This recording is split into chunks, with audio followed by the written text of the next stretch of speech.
I am Tracy Argandonia. I live here in the DC area in Alexandria, Virginia, with my husband and my 8-year-old daughter. I learned that I have HCM 2 years ago, and since then I have been on a variety of medications and had 2 surgeries in an attempt to treat my condition and feel better. I was diagnosed not long after my brother passed away from dilated cardiomyopathy. We didn't know what the origin of his was. We think it might have been HCM, but we will never really know for sure. As my brother's heart got worse, I started to see my own symptoms. And eventually he received approval for a transplant. He received a donor heart, but at the time of his transplant, it was just too late for him. At the same time, I was experiencing my own issues with shortness of breath, fatigue upon the slightest exertion. Of course, I didn't want my family to know that. So when I received my diagnosis, I was just a mess. I had lost my younger brother. I didn't know it was causing my own heart problems. And I was afraid that my heart condition was going to follow the same path as my brother. I couldn't even go to the doctor without breaking down in tears. So a test for familial cardiomyopathy was suggested. I took it, and of course, it came back positive, which was terrifying and yet also a little bit of a relief because I finally knew what was wrong with me. So my next step was to take a cardiac MRI to take a look at the scar tissue on my heart, which was pretty frightening. I didn't want to think that I had any scar tissue on my heart. And when the EP told me that 10% of it was covered with scar tissue, I got pretty scared. I mean, how was it still working? What did that mean? Was I going to go into sudden cardiac arrest? The next exam I had to take was a stress test. And after this one, I learned that I had an abnormal response to exercise. So when I exercise and my heart rate goes up, my blood pressure goes down. And if I were to exercise too much, then my blood pressure would drop and I would pass out. So my cardiologist actually told me not to do too much cardio because it wouldn't help me get better. And I just needed to hope that I wasn't going to get worse.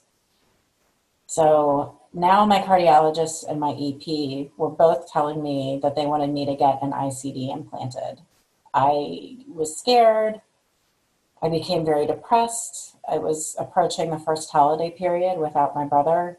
I learned that I had a progressive heart disease as well that was getting worse. And now apparently I had 2 doctors who were afraid I might drop dead at any time. So I made an appointment to get the ICD and celebrated my 46th birthday in the cardiac cath lab in January of 2019 to get my ICD.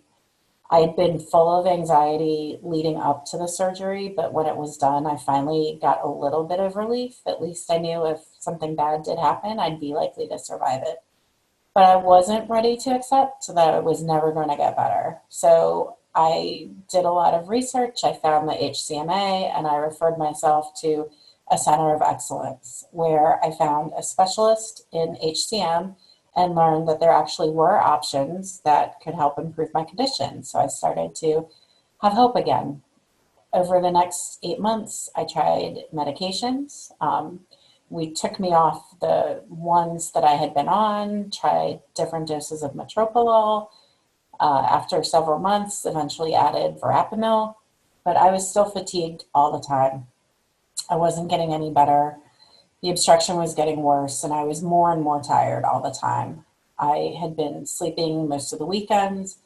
I would come home from work too tired to play with my daughter.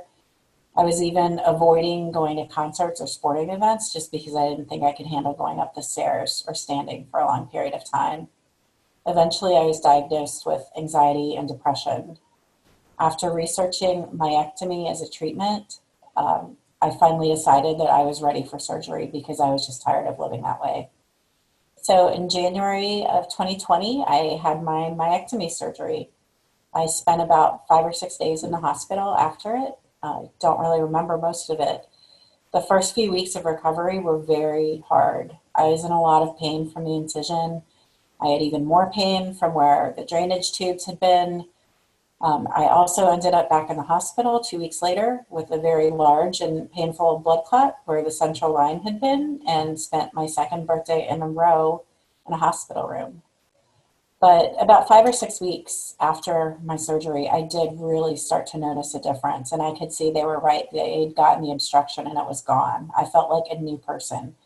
I started walking. I started cardiac rehab, but I was only able to attend classes for a week before they were shut down due to COVID. They haven't started up again, but I am walking at least 3 or 4 days a week through my neighborhood, tracking my heart rate with my Apple Watch. So I do feel much better than I did before surgery. It hasn't been easy. I've been in enough pain to visit the emergency room more than once.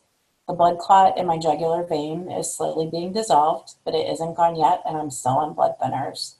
And last week I learned that the pain I'm having in my chest now is likely due to a hiatal hernia, but at least I know that my sternum is healed and I don't have any loose wires, unlike a couple of other patients I know who had some unfortunate complications after their myectomies. So, even with the challenges that I faced in healing, the surgery was successful and the change was truly incredible. I really do feel like myself again.